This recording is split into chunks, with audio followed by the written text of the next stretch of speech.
Salam, shalom.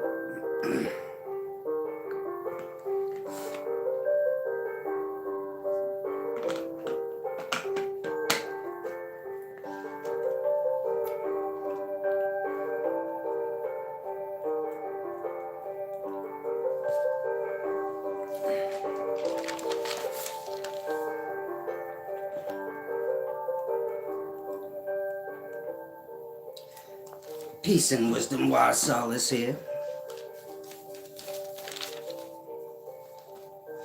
All praises to the horizon. Now, okay, I see it's a few of y'all.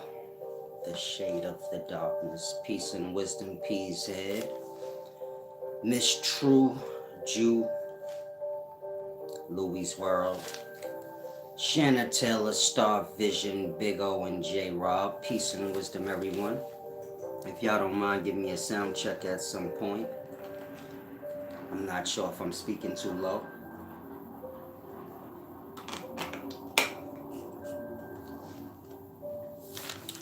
Today I want to do this deep scholarship, explaining which God is first. The one from Islam or the one from Christianity. Peace and wisdom, King Cooley Foolish. Now I'm going to give you guys some Jews as I give everyone a chance to get in. Of course, subscribe to the channel if you haven't. Give me a thumbs up as well. Hopefully everyone's in good spirits. Now the first thing I want to say, as I give you guys a chance to get in here,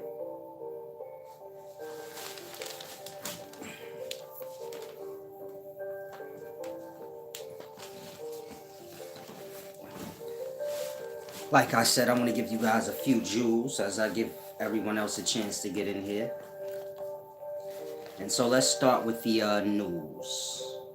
Of course, you guys depend on the news for your true information. This is pretty much the only reliable source that we have for information, or that we're supposed to be able to depend on. I'm not saying the news is dependable, but I'm saying they're supposed to be. You should be able to trust the news, their information, more than a YouTube podcasters. Fair enough? Now the point I'm making is this. The news is competing with YouTube podcasters for views. You guys don't watch the news anymore on television. You guys watch YouTube. And so now the news channel from your city has a YouTube page. They're competing with YouTube podcasters for views. They're losing. They're losing, really, but this is a whole nother story. Meaning, if you add up all the podcasters in your city, I'm sure they all together get more views than your local news station. So the local news station has to compete. This is about views if you want to stay on television, of course. The point I'm making is, you may watch your news and you say, damn, it's getting really violent and bad out here. It's not. The news is competing with your YouTube podcasters, in that they are seeking out the most negative stories they can find, even if they have to make them up. Because this is about views first in today's times. And so a lot of the things you guys see on the news in today's times is not even real. It's exaggerated. Some things are even made up. I'll give you an example. The news did a story on the Black Wall Street bombing in the past. They had a new special guest that none of y'all had. Somebody that was from there. That's the point I'm trying to get you guys to grasp. They're playing on y'all emotional state, and they're tapping into what y'all want to hear, and they're catering their information to what y'all want to hear. Meaning, y'all are learning from yourselves. It's a deep thing. Meaning if you're a young person in today's times, all the wisdom you're learning, it is truly from yourself, because everyone is catering to what everyone wants to hear. And so now the news give you story after story of people being shot. This bad thing, that bad thing. But when you're dealing with YouTube, y'all gravitate more to the negativity. I guess it's more entertaining. And so the news is catering to that same format. And so in y'all pulling forth so much negativity, y'all are creating the world around y'all to be negative, because everyone's catering to what everyone's looking for. If everyone's looking for negative things, so you will be bombarded with it.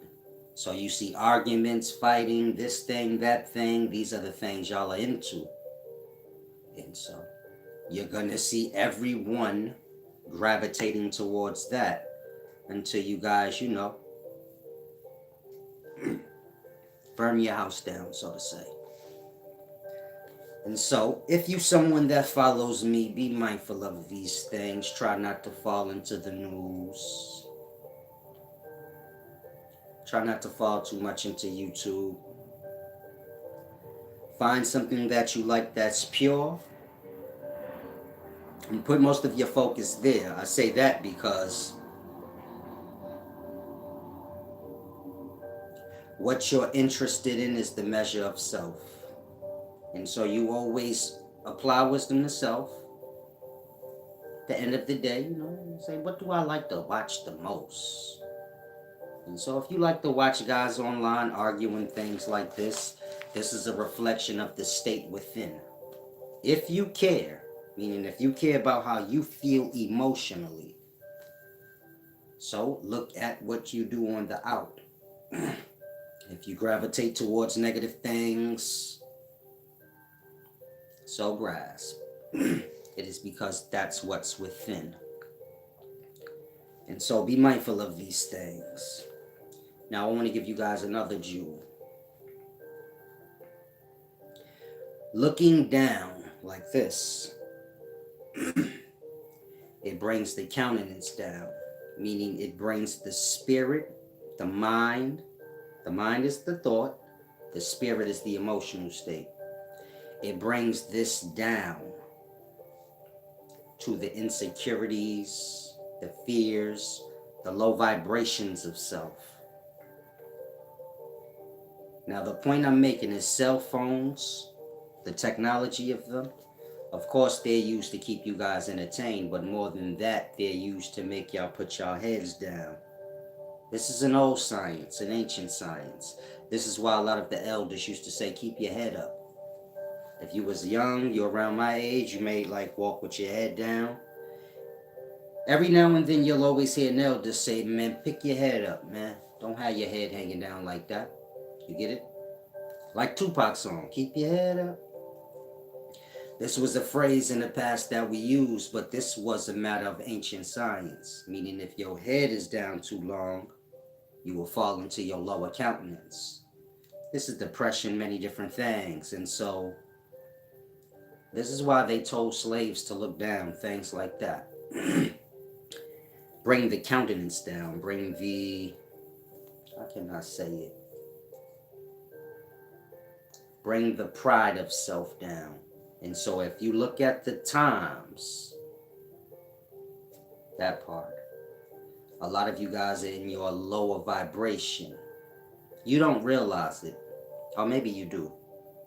It's a matter of that. There's a lot of looking down, and y'all don't counter it with looking up. If you think of meditators, not your modern day meditators, but meditators, from the Far East, your Hindus. When they meditate, they're either looking straight or have their chin up. Why? Because body position and head position has everything to do with the emotional state. Meaning your head is everything. How you tilt it, this will control the perspective. You get it? If the head is held up, you can try it now. Stand up, hold your head up, then sit back down and put your head down, and you'll see the difference. The longer you stay in that way, you get it? It starts to really take effect. And so, be mindful of these things. Now, I want to get into this scholarship, but I do have some more deep truths for you guys. Let me know if y'all want me to get straight into this vid for scholarship. I'll give y'all a couple of more of these jewels.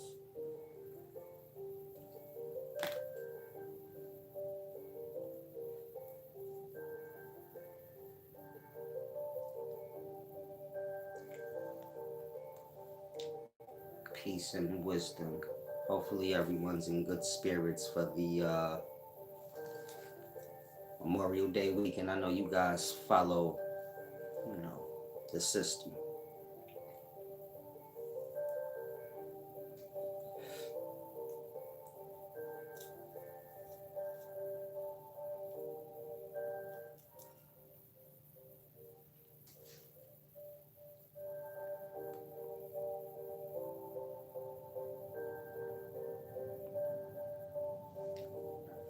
Star vision, peace and wisdom, love. My teachings is for you guys to learn, so it's how you want it. Meaning, if you guys want me to get into the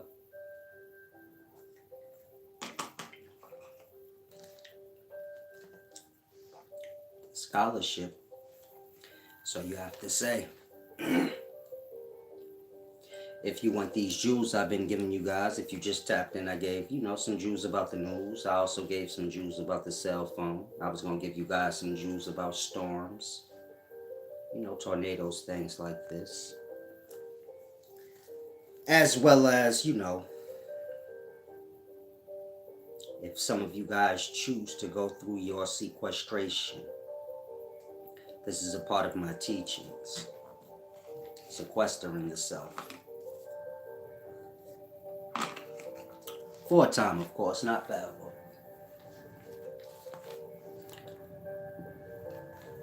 And so you guys let me know. I'm going to, I've been asleep all day, man.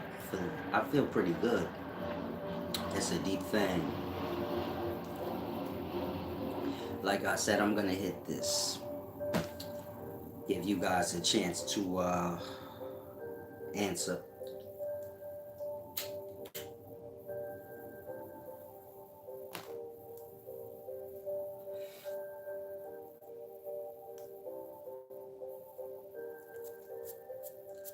Getting used to making decisions. It's how you get the brain to work. Keep that in mind. Y'all are too quick to put off matters of your mind. Star Vision said, teach your way. Indeed.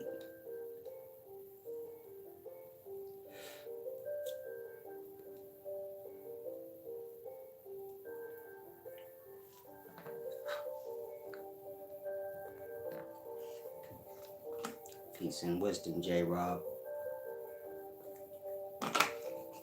Salam, shalom. Thank you. Now, I'm going to get straight into the scholarship.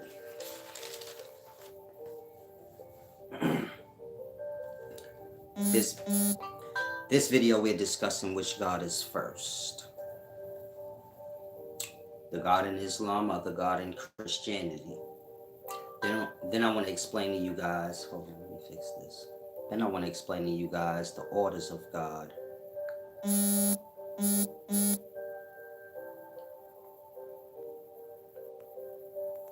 Meaning you have an order of God. Peace and wisdom, Star Vision. Thank you for the gift back. And so let's begin. Allah is before the God in the Bible. But the Bible is before the Quran. I'm not sure if I was clear when I said that. I'll say it again. Allah is before the God in the Bible. But the Bible is before the Quran. Now, first I'm going to explain how the Bible is first, meaning this is the latter part of what I said, the latter part of the statement. And then I'll explain how Allah is before God. And then, of course, I'll explain to you guys why neither matters. It's a deep, it's a deep thing. Now, how is the Bible before the Quran? I'm sure most of you guys wonder. It's simple. If you've ever read the Bible, so you start at Genesis. It is explaining the creation of life, manifesting out. If you read the Quran is a chastising. If you have an eye and you're really good at reading, the Quran speaks in past tense, like do you remember Adam? Like you know this already. And so again, the Bible is explaining the life being created and manifested out. The Quran is speaking of after, meaning all manifest out of the abyss, are the unseen, to be seen, to return. And so, again, the Quran is speaking of after a man has lived in perspective, and now he has returned. And so, if you read the Quran, it's more of a chastising. If you read the Bible, creation story. Now, how is Allah before God? I'm sure most of you guys say, how is Allah before God? Of course, if you're not balanced, meaning if you pick a side, so you're not going to grasp this. I don't even want to hold you. But for those of you that hold balance, I suppose this is for you. The God in the Bible is light. I'm explaining how the God, Allah, is before the God in the Bible. Of course, names is not what's being explained here, but the entities, which one is first. Now, the God in the Bible is light. Allah is the shade. And so, that's your first reference of who is first. Now, some of you guys may be lost. Say, how is Allah the shade? You have a hadith of the shade of Allah. And it's explaining on Judgment Day when there is no shade except for His shade, 7 will be shaded. Now you guys know on Judgment Day, hellfire. And so what it is saying is, all that follows the light, of course light burns, will burn. Meaning all that follows the light will have light. They will have no shade. And so light burns. But those that remember the shade, you get it? The unseen, the source of that light will have shade. If you're lost, look up in the night sky. You have all the lights, the moon, the stars. What's the source of all those lights? Meaning, what's in the background of all those lights? Darkness. You're awake right now watching me, but what is the source of your awakeness? Unconscious darkness. And so it's a deep thing you have to grasp. Like I said in the Bible, God is the light. If you're a scholar and you're familiar with the Quran, so you know Allah is the shade. Now, why is Allah the shade? Allah. This is the sound. La is a sound. like do, re, mi, fa, sol, la. A sound is unseen. It's like airs, like dark cosmic space, no different. It's something that can't be seen. But sound raises in its hertz, if you're familiar with science. As sound raises in hertz, it becomes fixed light. Think like if you've seen a video on YouTube where they may have put salt, I forgot what you call it, the machine, and raised the bass or the hertz of the sound, and then the salt takes a shape or pattern. That shape or pattern is basically reference to light, meaning when sound raises and becomes stuck in pattern. You get it? This is when you see light. So light is nothing more than a sound that has become fixed. Cymatics, there you go. And so the point I'm making is that before the light, you always have the dark, the shade, what is not seen. But this is the source of that light. And so when I say Allah is before the God in the Bible, but the Bible is before the Quran, that's what I mean. Now you have an order of God, meaning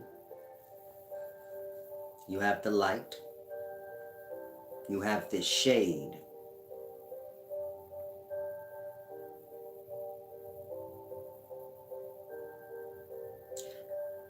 then you have the source of the two. When you're dealing with modern day, man don't deal with the source of the two, but he deals with either the shade or the light. Meaning y'all have God and devil, light and shade basically. But y'all have no before that. You get my point? And so look at it like you awake, this is light. When you're unconscious, this is the shade. This is the God before the light. You unconscious is the God, you not the God. So that's why you don't have to worry and say, I don't know nothing when I'm unconscious. I know. You're not that God. The God before you is the one when you're unconscious. You wake up, now you're the God, the light. I'm giving you a reference, an example.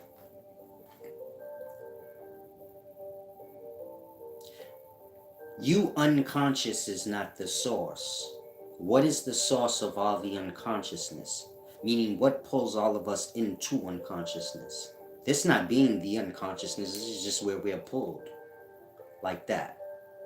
You have the shade, the light, and then you have the source separated from them too. Of course, the shade is the source of the light is the source of everything physical. Give you an example.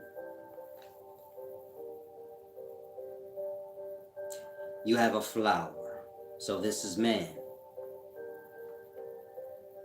You have a seed. This is the source of the flower. The seed being like light. The flower being like man. Now if I ask you guys, what is the source of the seed? This is where you guys say, okay, I don't know. A seed is the seed. You plant the seed, you get the flower, but what's before the seed? An unseen vibration, pattern, or order. Meaning that seed manifests from an unseen pattern or an order. The flower manifests from the seed along that same pattern and order.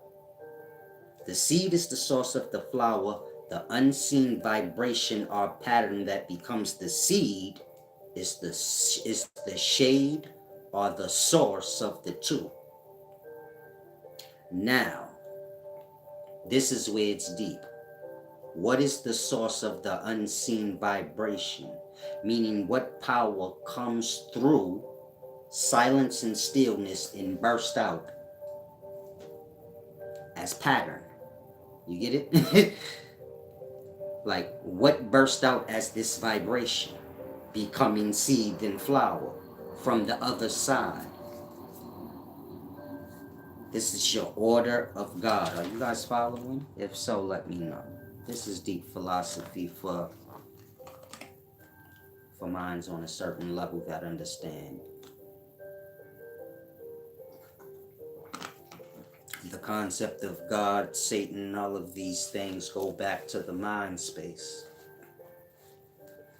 Y'all deal with these things on a physical aspect, a spiritual aspect. God and Satan goes back to your mind, awake and unconscious, and what is before that unconsciousness that controls that process, because you don't. You wake up. You don't control when you do or when you get pulled into unconscious sleep. And so it's a very deep thing. I'm trying to give you guys a real life example to grasp the orders of God worship. So you have Christians, they worship the light. You have Muslims, they worship the shade before the light. Reference, this is like your unconscious mind and your awakened mind. But we're not speaking of you being worshipped. We're speaking of orders in life that manifest out in the vessel as well. These orders not just being bound to vessels, meaning awake and unconscious. This is like where God begins. The orders. When I say orders, y'all pick gods into daytime. Name value. Y'all say like, I worship Shiva. I worship God. I worship the devil. In the past, they were trying to find the starting source. See how deep it is? The difference? Y'all are looking for a God y'all like. They were looking for the source. The seed is before the flower. The vibrational pattern that the seed manifests out as is before the seed. Before the vibrational pattern, there's silence. What bursts through from this next dimension? Is there another dimension? You get it? God is the seeking of the source. Going back. Y'all seek God out wrong. And so it's a deep thing. Are you guys following? Young man said it's the source silence. Silence is in between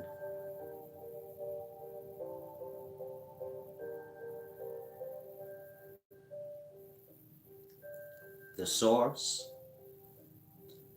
and all the sources after. The reason I say all the sources is because the seed is the source of the flower, but the vibration is the source of the seed. You get it? The unconscious mind is the source of the conscious mind. The conscious mind being the source of, this physical life we move about and do what we do. And so, tracking God is a matter of that. The order, the source. Now, when you're dealing with Christianity and Islam,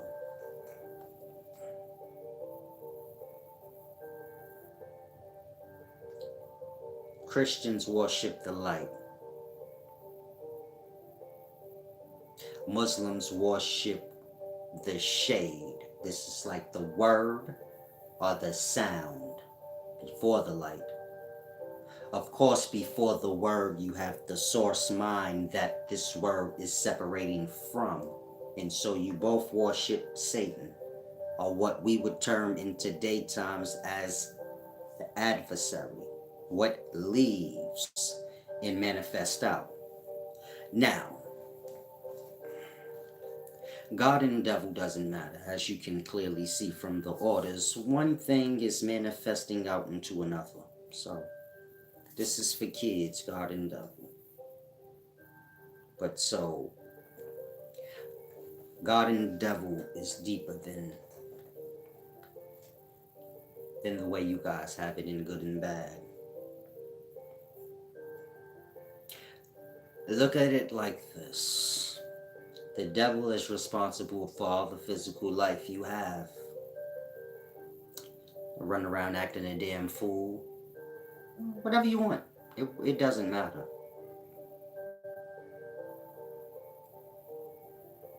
This is the devil. God is the unconscious sleep that y'all flee to after awake. You get my point? Y'all go to the shade and get y'all rest and protection from all that's in physical life. Y'all wake up back into physical life fully charged. And so like that. Christians worship the light, the awake. Muslims worship the shade, what is to come after, what predates, both being one and the same. You get my point? One and the same. Sound raises to light, so on and so forth. You get what you get. Now the point I'm making is that if you're looking to worship true God and you say, man, I don't want to get caught into, religion or no opposing side thing, but I need to get to the source and worship that. So it starts with your understanding of that. The order, sound, light, and then what is before sound. Of course, sound is unseen. So it's easy to get lost and say, okay, the light is not the God. What precedes the light or what is before the light? Sound, word. But word is unseen. And so it's easy to mistake that as source God. But word comes from mind, which is unseen the same. You get it? Again, Muslims worship basically the word, the shade. Christians worship what this thing raises to, which is the light. None is worshiping the source of the two, using the example I gave you. The mind that these two come from that is completely separate from them now. You get it? And so you have to go through the orders, meaning when word leaves a mind, this is a being. It raises to light and manifests out on its own, going through the smallest levels of life you can think of on up. The space between the word that left and the entity that spoke it is your abyss, your unconscious, your zimzum, the separation.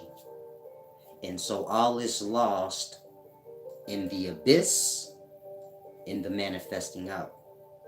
You get it? Meaning y'all either worship in the shade or the light.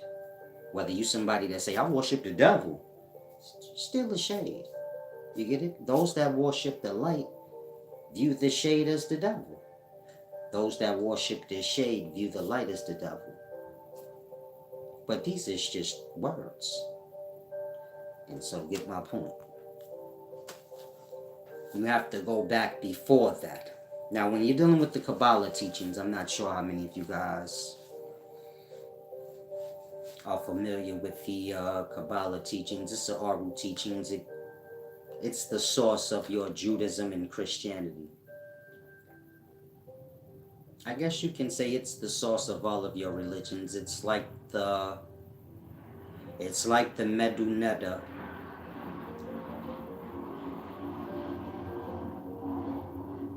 for a Jew. I say that, of course, because in ancient Egypt you have the nine souls, the Akhtaba, the Ka, the Kat, so on and so forth. In the Kabbalah, you have the 10 spirits of Ein Sof. When you're dealing with the 10 spirits of Ein Sof, 3 are unseen because they represent the 3 aspects of the mind. The unconscious, which is like realm, the deity in this unconscious, and the awakening of that deity. This is like you. When you fall into unconscious sleep, you as an entity are in unconscious realm. This is like Ayin and Ein Sof. Are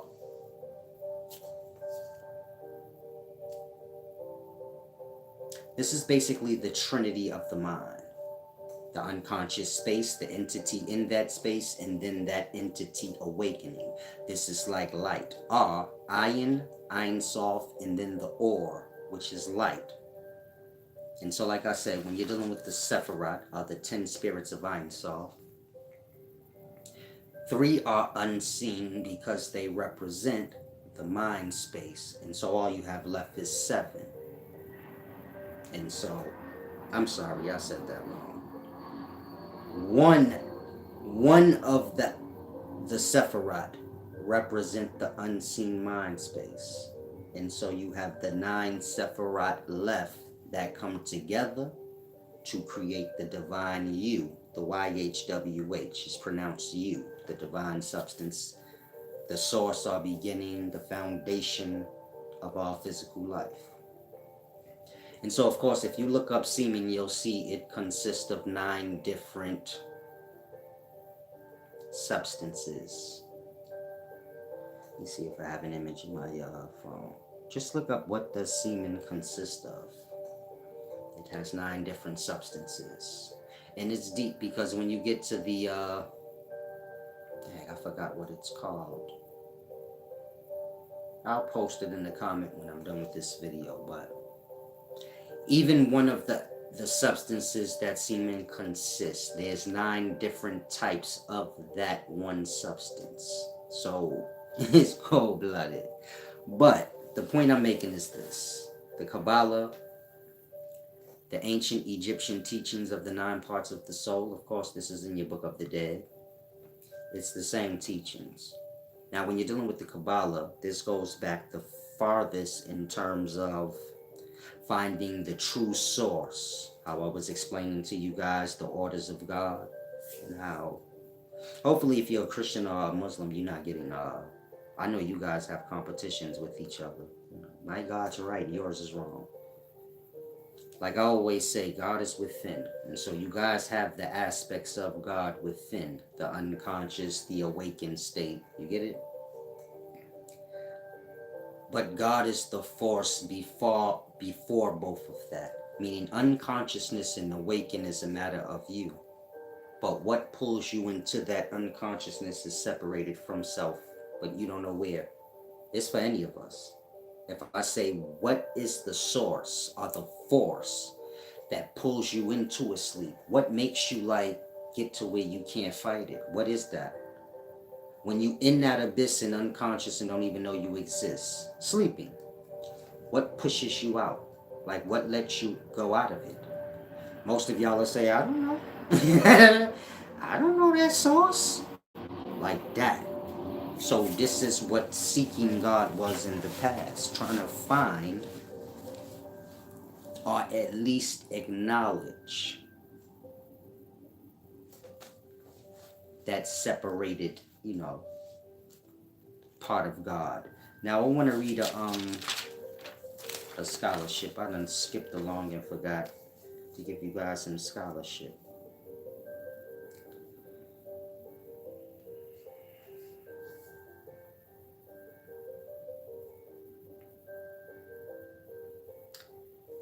When you're dealing with the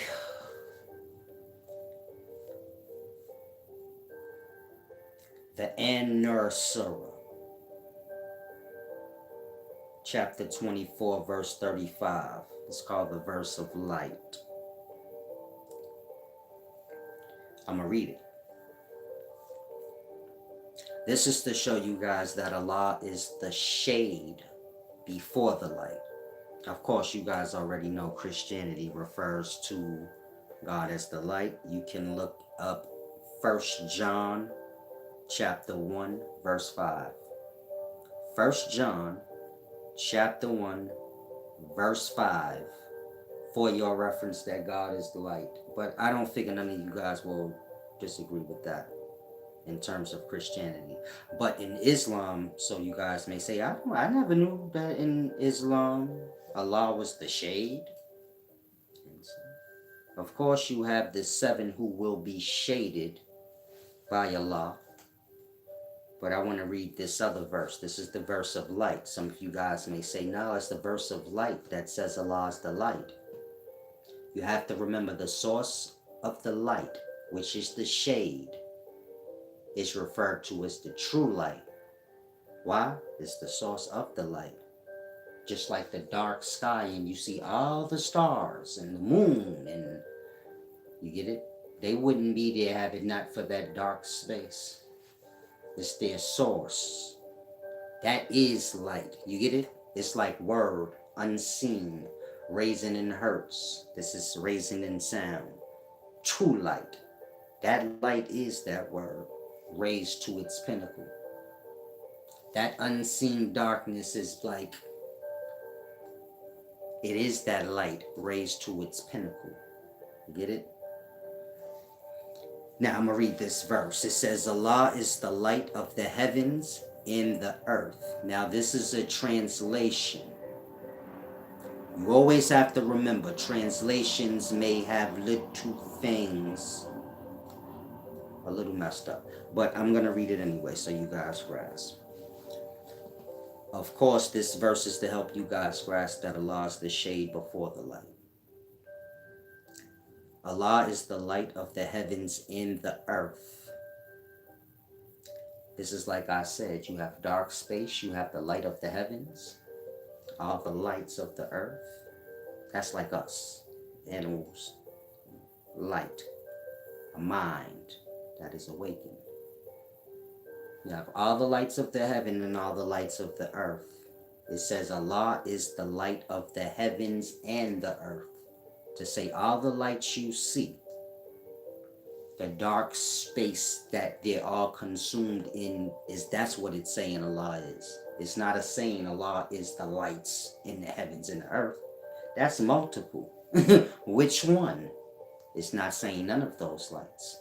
It's saying that great big shade or darkness behind all of that. That's the light. That's Allah. You get it? And so we say Allah is the light of the heavens and the earth. It should be translated, Allah is the source of the light in the heavens and the earth. You get it?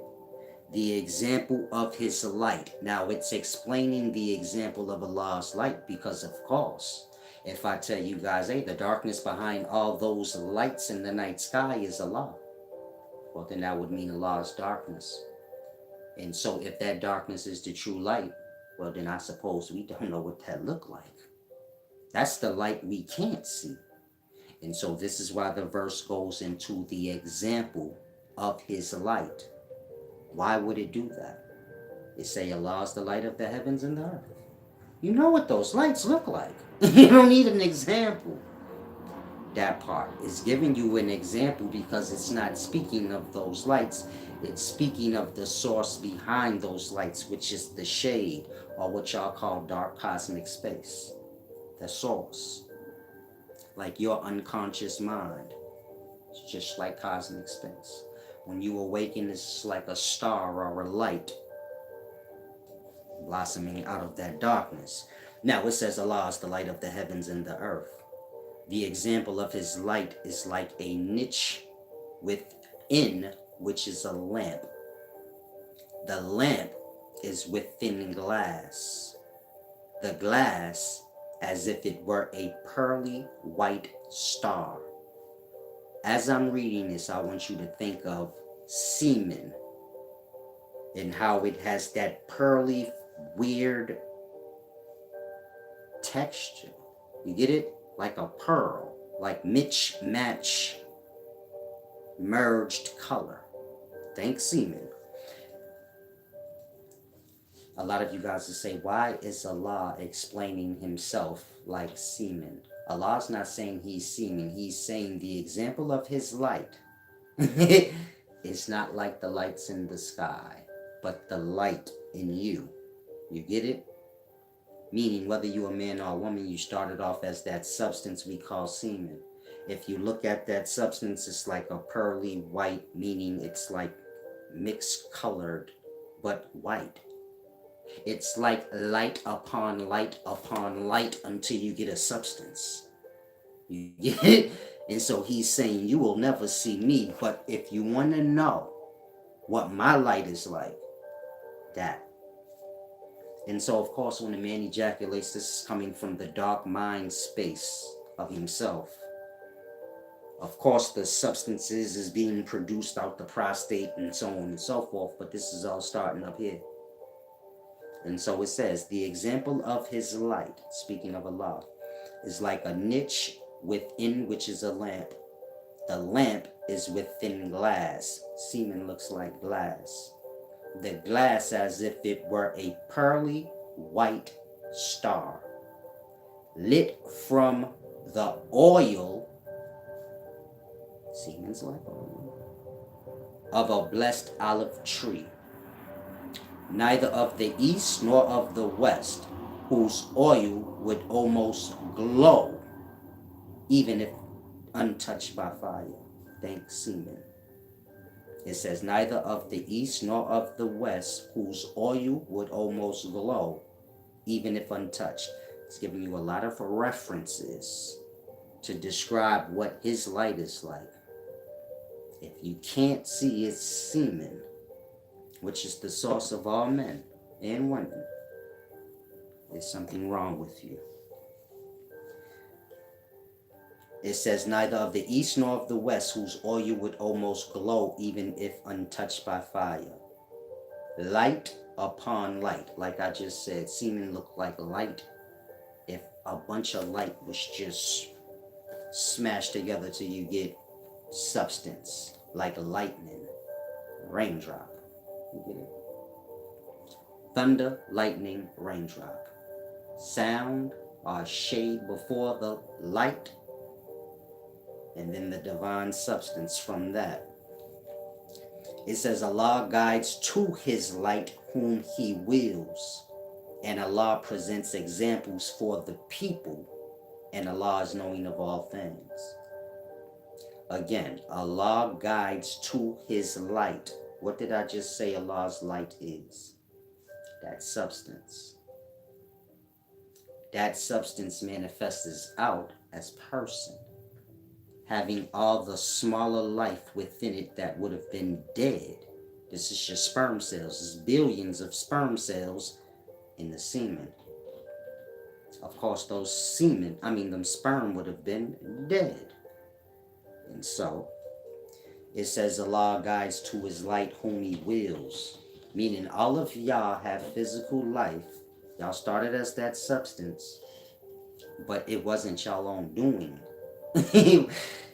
That part.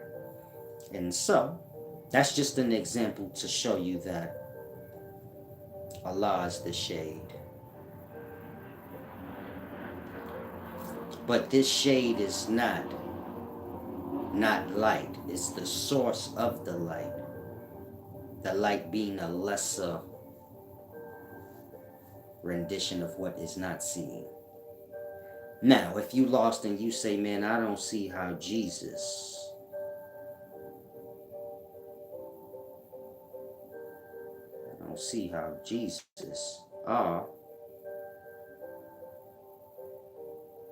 I don't see why Allah was speaking of semen. Hopefully this is clear. Is it? I can never get it clear.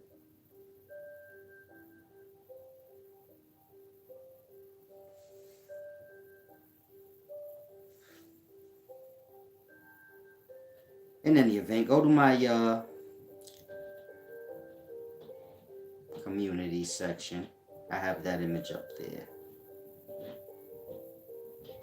Now there's one more verse that I want to read.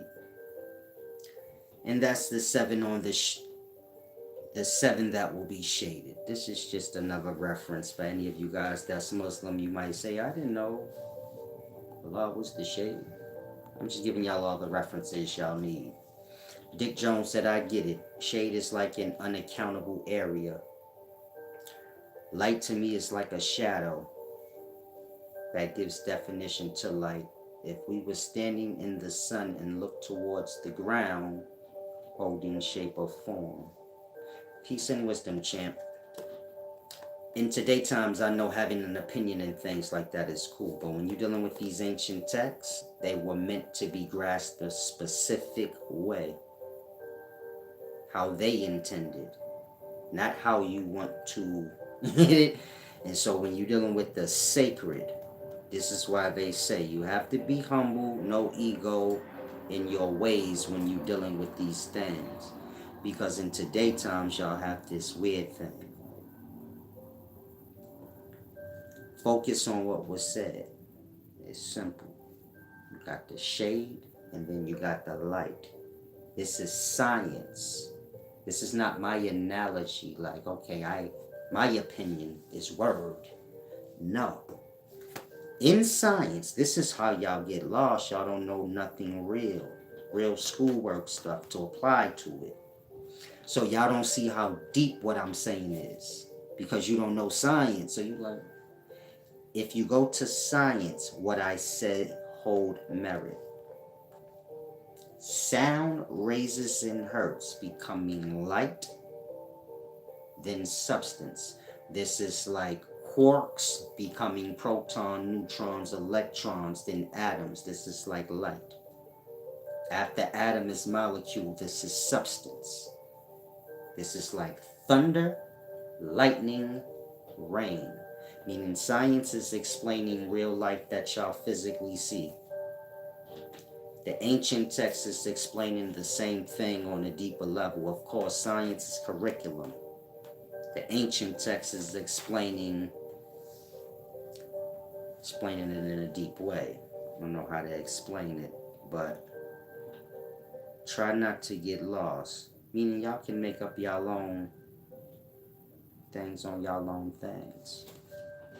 When you're dealing with like the Metal Netta, the Book of the Dead, the Kabbalah teachings, leave them how they are.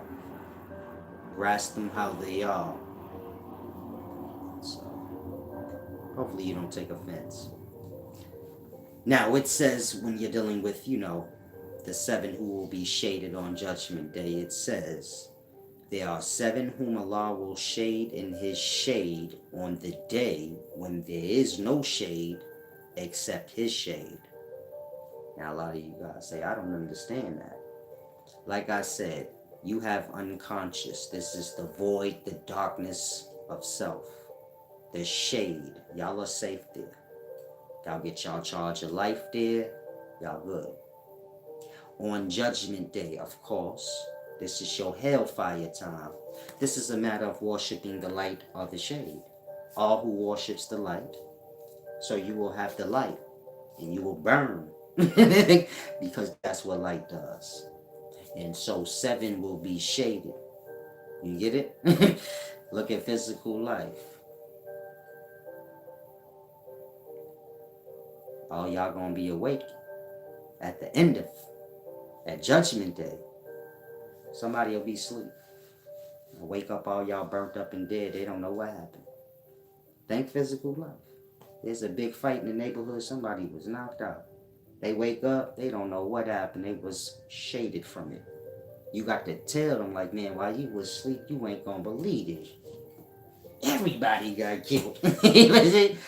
You don't know nothing. You like, for real? I had a good sleep. Damn, that's fucked up. Like that. I'm trying to give you real life reference. Of course, this is even realer life, so it's deep. I was just thinking of the sun external. I understand your internal. No, you can do your thing. I'm just saying, like, make sure you grasp what's being said. Otherwise, And so when it says, there are 7 whom Allah will shade in His shade on the day when there is no shade except His shade, is speaking like that. On Judgment Day, there's 7 types of people that will be shaded, or unconscious. They won't get to experience the horrible judgment. They'll be spared from it. Does this mean they'll be chilling under the shade? No. This means they will have rest and peace and won't even know what's happening. Like when y'all asleep. And so it's a deep thing. If you're following, let me know. And so, when you're dealing with the Kabbalah, of course, that's enough scholarship. Let's get to the Kabbalah.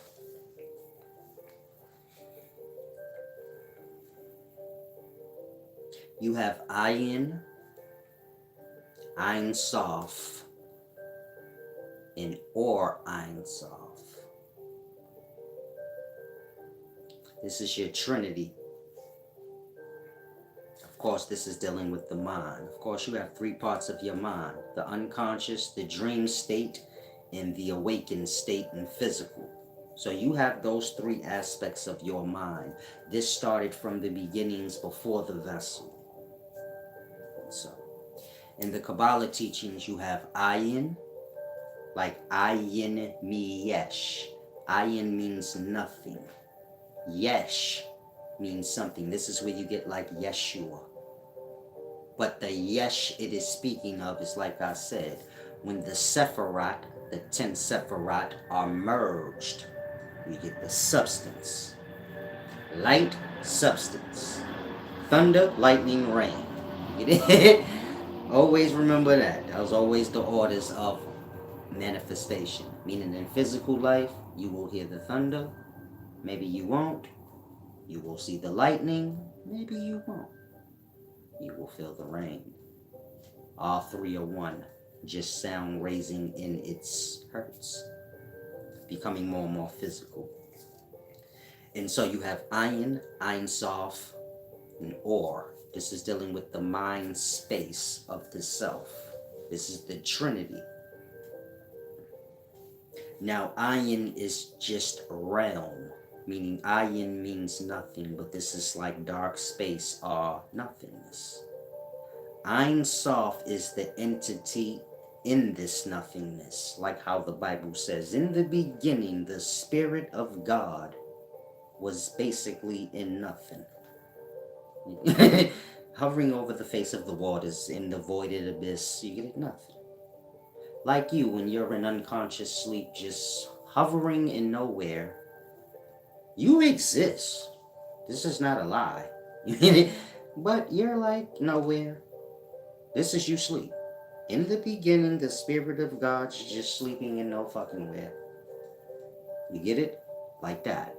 Something that is a real entity that exists, but it's in its ayin, meaning it's in its dark space, or it's nothing. So you have ayin, ayin being like the entity that is unconscious in its unconsciousness, and then you have or. This is the Trinity, the Godhead. Or being when that unconsciousness wakes up. Light, like third eye. Think like when you waking up. This is the light. And so, after that, you have the shade, or the zim. This is the contraction, or the space between the realm of mind and the spirit now being created and manifested out. The spirit is the semen, or the substance that we all start as. This is the intermediary between what is physical and what is unseen. Meaning semen is like halfway physical, halfway not. It's like a multi-cell substance that will develop to a multi-cell hard thing that we call an organism. You. And so this is why it was spelled YHWH. In the past, vowels were not allowed, so this is why it's spelled that way, YHWH. And so, let me write it so you guys can see it clearly. I don't have a pen. If you're someone who understands the Kabbalah, so you know Ayin, Ein Sof, and Or Ein Sof. And so I want you to ask yourself, why did God start in nothingness? And so that's what I want you all of you guys to grasp. Religions and the understandings of God go all the way back to that source. Meaning the Kabbalah takes you back to fathers. The Bible takes you back to a developed spirit in its abyss, manifesting out physically now. The Kabbalah takes you before that to the mind space and in the mind developing in the three parts of it. This is why in ancient Egypt it says the mind is three-parted and each part has three parts. Of course, in ancient Egypt they say the mind has nine, meaning they view the mind as the soul and the mind is nine-parted. You get it? Three parts, each part having three parts. This is your Ak, your Ba, your Ka, so on and so forth. We'll save a little bit for whoever wants a one-on-one, but try and grasp. Now, you have Ayin, this is the nothingness. You have Ein Sof, this is the deity or God before any manifestation. Then you have Or Ein Sof, this is that unseen God in its unconsciousness awakening. But we speaking before body, becoming conscious. Think like air. Mind is like cosmic air or space. Of course, within the airs, you have your hydrogen and oxygen atoms coming together. You get physical water that transcends through its different states until you get clay or mud, rock, whatever. The point I'm making is space is mind. Mind manifests physically, trapping itself. Like, you get meaning y'all are like that. In womb, y'all are shaping and forming self through mind, air, trapping yourself in it. You get it? Now the mind is trapped in what it created, because the mind does geometry. 2 hydrogens plus 1 oxygen equals water. So the mind is a genius. It does this on its own nature. Geometry, that is. And so, but this is not the mind you are. This is that unconscious mind that controls your existence. This is that source, the genius. That source not being the source though, because like I said, if I ask someone who studies the Kabbalah, what is before Ayin? Meaning, what is before the nothing? They don't know. It ain't nothing. How can something be before the nothing? You can't get something from nothing. You can get nothing from something. Maybe that makes sense, maybe it don't. Hopefully it does. But kind of grasp. Ayin mi yesh. Nothing from something. Or it can be used reversed. Yesh mi ayin. Something from nothing. This is determined on the perspective, meaning from the perspective of God the source. It's ayin mi yesh. Nothing from something. All that is created is truly the nothing. This is why it perishes away. You get it? From the perspective of the physical life, so it is yesh mi ayin. Something, which is what they view themselves as, from nothing, which is what y'all view God as. Meaning y'all view yourselves as a something. If I say, what is God? Y'all say God is an unseen thing, and you get it? Kind of like a nothing. It's reverse, meaning if you look from the perspective of God, nothing was created from something. That nothingness or that unseen force being the true something and everything else being an expression of it. And so, the source God that we are supposed to worship is before the Kabbalah, before the Ayin. Meaning the Ayin is dealing with like you. I'm going to use you as a reference. Ayin is like unconscious realms. Ein is like you as a mind in that unconscious realms. And Or Ein Sof is like that mind awakening. This is before physical body.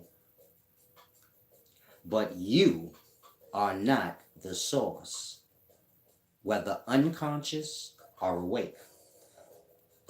This is like what Ein Sof is. Who created Ein Sof? Like that. And so the source is before that. It's just like word leaves mind, raises and hurts becoming light. But the light or the word that is the source of the light are both separated from the mind. You get it? Like that.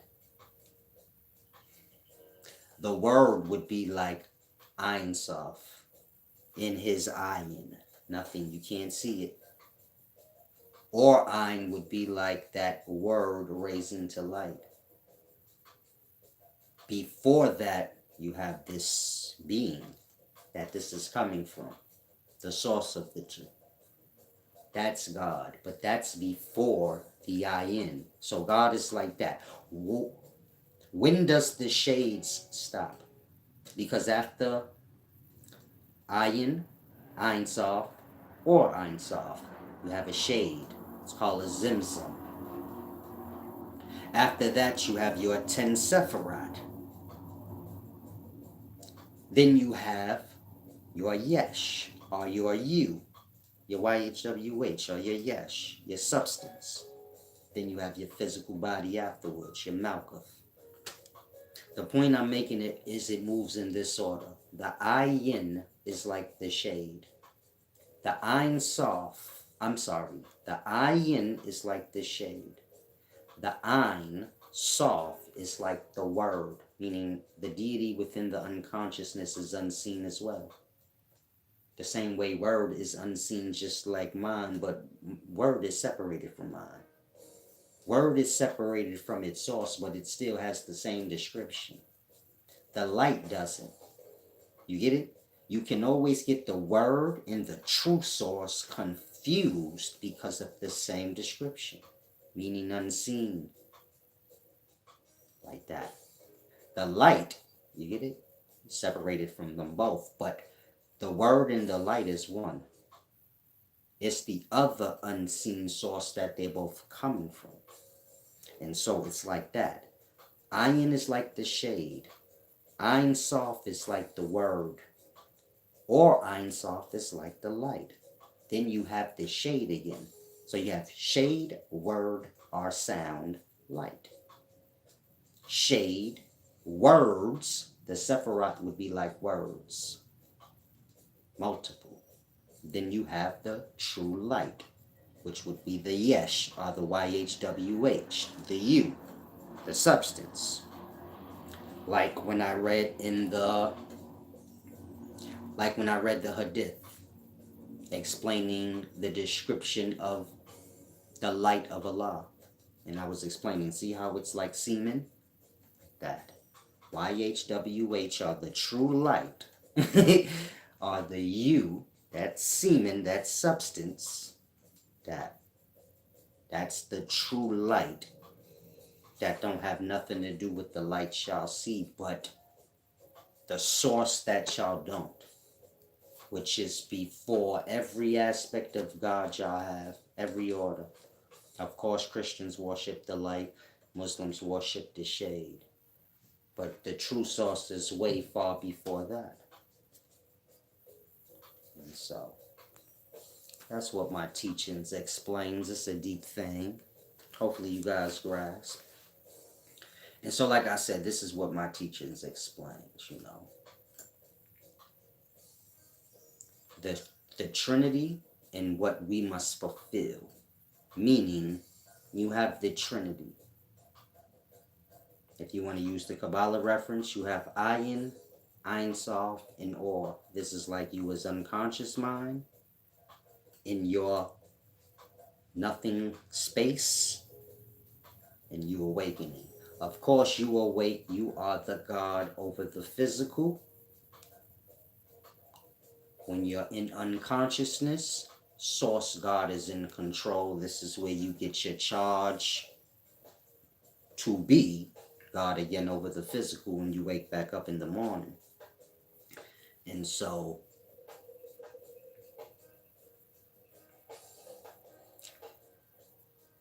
the Trinity or the Godhead, we're all a part of that. Meaning, we have to fulfill that. Y'all have to be the physical manifestation of the God, if that makes sense. You got unseen or unconsciousness, and then conscious, awake. These two things are separate. The conscious has to be like the unconscious, meaning the conscious, or us physically, have to become one back with what is not seen, and be that physically, meaning we all supposed to be God, physically born out, fulfilling the glory. You get it? For God to manifest out and then to be an opposer of itself, an adversary, something opposite than what it is. So you rise. It's an abomination. And so, like I said, we're all here to fulfill the Trinity. And so when you guys get ready, y'all can see me for your sequestration. This is like a separating yourself for a time. Understand the orders of things. Therefore, you can get a perspective and be God born. That's, what y'all have these things for. Meaning, this is what y'all have religions and God talks and things like this for. So y'all can get an aspect of God, which is perfection. And then y'all can be that. Perfection being balanced, fair, kind, loving. Being wise enough to know all the energies, emotions, however you want to view it. But knowing which of these things have worth and which don't. You get it? If being kind has more worth than being mean or angry, like that. If being loving has more worth than being like that. Knowing which emotion or energy is worth having around and which isn't. And being that. Is it better to be fair or unfair? Which one is more perfect? Which one is more beneficial to life? Like that. And being that.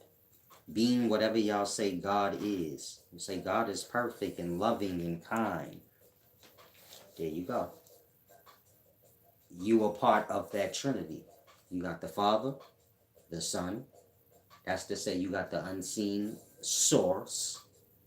You got the intermediary, which is that substance. That divine substance that we call semen, that we all started as. And then you have the physical aftermath. This is the individual that is now named and lives amongst all the rest of the people. That part. You have God the mind, God the substance, the intermediary, and then you have the born out thing that loses itself.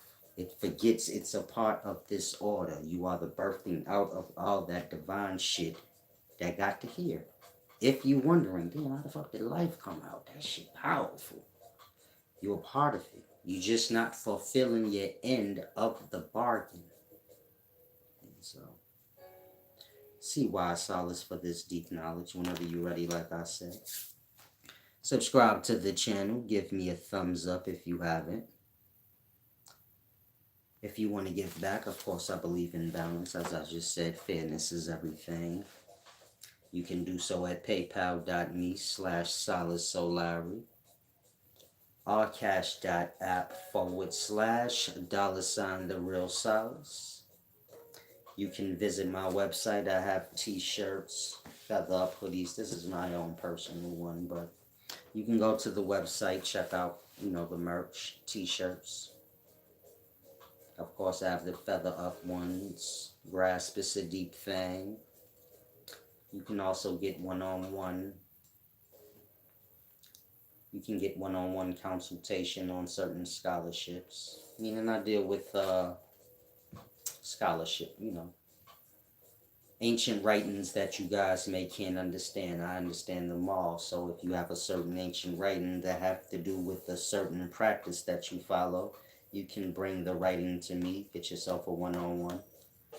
And so, if you grasp when I did the breakdown of the reading in this one, and it was clear, and you kind of say, yeah, I see what he's saying when he was reading that, like that, it will be crystal clear, but more clear than that. Of course, this is just an hour and 15-minute video. Of course, the understandings of these ancient texts is going to take you a little more than an hour and 15 minutes, but you will be learning as you go. It's not like you're going to be dumb on it until you finish the whole text. But as you going through the text, you will be grasping and like that. A lot of you guys watch. Say, oh yeah, I know the Quran now. No. The Quran is a whole book. The Bible is a whole book. I'm breaking down verses. If you want me to break down the whole book, so you have to get a one-on-one. That's going to take some time though. But as you going through each chapter, so you'll grasp it in real time. Of course, you don't have to do this at once, however you choose. But you can visit the website, wiseservant.org. Of course, you can click the description arrow. All the links are there. Now, if y'all have any questions, y'all can ask before I depart. Like I said, there's a lot more to this subject when you're dealing with searching for the source. Of course, all the religions stop short of the source. But, so they serve their purpose, meaning everything serves its purpose. It may not like the purpose it's serving when it's all said and done. But everyone's serving a purpose. Like I said, you guys may not like the purpose that you've been serving when it's all said and done. And so you're left with whatever you are. But everyone's serving a purpose. This is why having understanding is important. It's a deep thing. Busy. Oh, head boy said, peace, solace. Do you study or break down Orishas or break down everything? Champ, salam, shalom. They're not separate things. Everything is one thing. Y'all have separated things. And so when you come to learn from me, that's the first thing you have to realize. Your mind is separated. Start bringing it together, because I'm not going to do that for you. Y'all are lost into separations, whether it be nationalities, religions, this thing, that thing. All the teachings, whether from the Far East, whether biblical, Islamic, they all come from one source, meaning it's one teachings that has been separated into different cultures. All you need to understand is one of the teachings. Meaning if you're a Muslim, all you need to do is understand it. If you're a Christian, just understand it. If you say, I don't want to be none of those things, good. There's understanding for you too. Meaning everybody's getting the same understandings on their level of intellect. Grasping as they do. But, so like you said, do I study Orishas? Everything is one thing. You have multiple names for the same things. Islam called angels malak. Christians call angels angels. But this is the same thing. You get my point? In that y'all become like confused beyond unconfusing almost. When you're dealing with wisdom, so you're dealing with truth, you're dealing with God. And so in that you're dealing with wholeness. You have to be that. Meaning your mind has to be whole, knowing that nothing's separate. You don't need to learn everything in the world. You just need to learn the one thing. The one thing being the source of everything you have in life. Once you can grasp that, so there's no limits to your understanding. If you don't have envious problems and you humble in your nature, so I'm sure you can see, ooh, Solace is really, really wise. Start where I said. Bring the mind together. Everything's one. As long as you're like, I'm a Muslim, you have a problem. As long as you're like, I'm a Christian, you have a problem. Life is coming together. If you join in being a part of things that cause separation, you're not grasping. You're not one with God. You're not on wholeness vibrations. Whatever you're following, no matter how much you're bound to it, it's not right.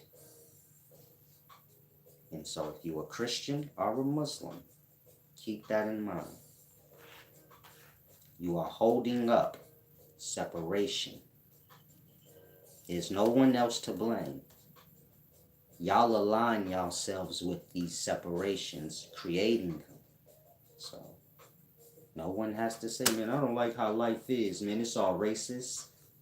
Y'all join into nationalities by acknowledging them, making it real. And so if racism comes with nationalities, you have to take the good and the bad with things, not just what you want. This is why balance is important. So you see the greater good and say, you know what? Nationalities are not even worth it. Because look at the stupid, dumb shit people doing with it. You're beating each other up for no fucking reason. Because he's this and he's that. And so what you need that for? That part. You say, well, my race ain't getting fucked up right now, so I don't care. And that's why you still have this problem. But if every race start getting treated racist equally, where y'all feel it, I suppose y'all will all be like, yeah, I'm done with nationalities.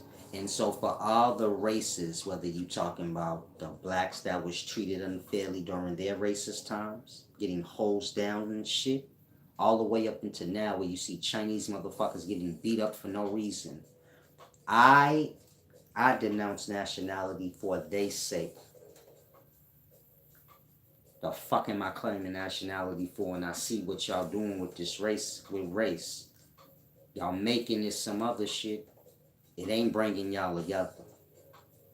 I don't see the nigga like, I'm a black person. Ooh, I'm Puerto Rican. Let's hug and be. Nah. It be something different. And so that shit carry over into the race. This is why every race on the planet fighting against their own race. Y'all kill y'all own race more than any other race. Every race do that. It's because that's put into the mind, separation. So now within the race, your own race ain't your brother. Only your brother is your real brother. That part. Your fucking neighbor that's the same as you ain't your, he just your nationality. Not your brother though. That's how that happens. When you start to step into separations, it don't stop. The brain become completely sliced and diced. And so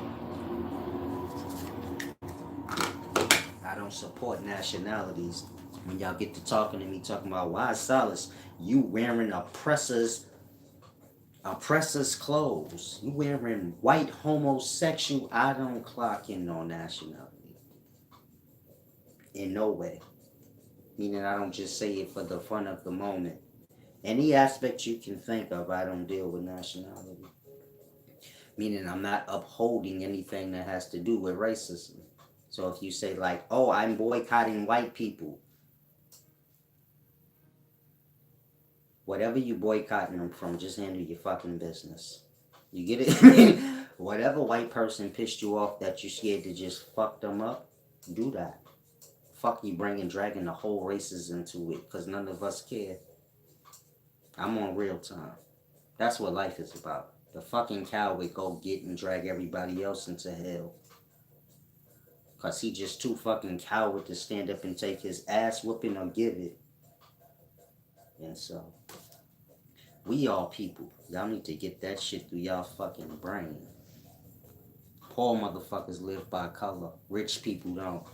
They live by who got wealth and who impoverished brain. And so y'all better start learning those orders, because that's the most important thing. Who has impoverished ideals and who don't? And that's where you better let race stop for you. Who has a growing mind that's going to make me better, push me more into the positive things in life, because I want to benefit off positive, not negative. You can't vibrate out a thing and think you're not going to harvest it. You get it? You can't be negative but then be like, I want to get all the good things in life. You got to be good thing in life to receive from the good things in life. And so, like I said, see Big U said for a one-on-one consultation on the true teachings of God and self. And at some point before you die, go through your sequestration. It's just a process of isolation for a time. 30 days, 60 days, 90 days. All depending on how disturbed or influenced the mind and spirit is. You get it? Meaning y'all hold on to other people's perspectives that make you view your own self like shit. You haven't come to terms with even realizing this. Somebody beat you down in the past and made you feel like you was less than yourself. You still hold their perspective a little bit. It controls how you move. You get it? Like that. And so, y'all carry these thoughts with y'all. Y'all be mad. You mad at somebody from 5, 10 years ago? You get my point? Like that. You gotta cleanse those things away so you can move forward. You can't move forward if you're living in the past.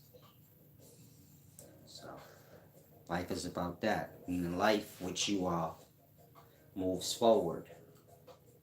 When you stop moving forward, you die. As a mind. This is why that book tells y'all, vengeance is the Lord. Just keep going forward. It's the best advice you can get. Y'all have beef, this is y'all going backwards. So that motherfucker pissed me off yesterday, we got beef. Now when you see him and y'all pop off on each other, this is for something that happened prior. Meaning y'all are both living in the past. And so when y'all both end up in jail or dead, this is the results of pulling for what is over with. Over means over. You reach for what is over, you're going to recoup from over. And so it's a nigga in jail right now over. Finished. Because he was living in this past emotion. You seen somebody from the day before or the month before. So you got to stay in the present. Keep the mind on the present as much as you can. And if you can't, think to the future. But leave the past be. Unless you pulling for good, positive thought, leave the past be. You don't need to revisit what is over. It's a deep thing. Salam, shalom. Wise solace, peace and wisdom.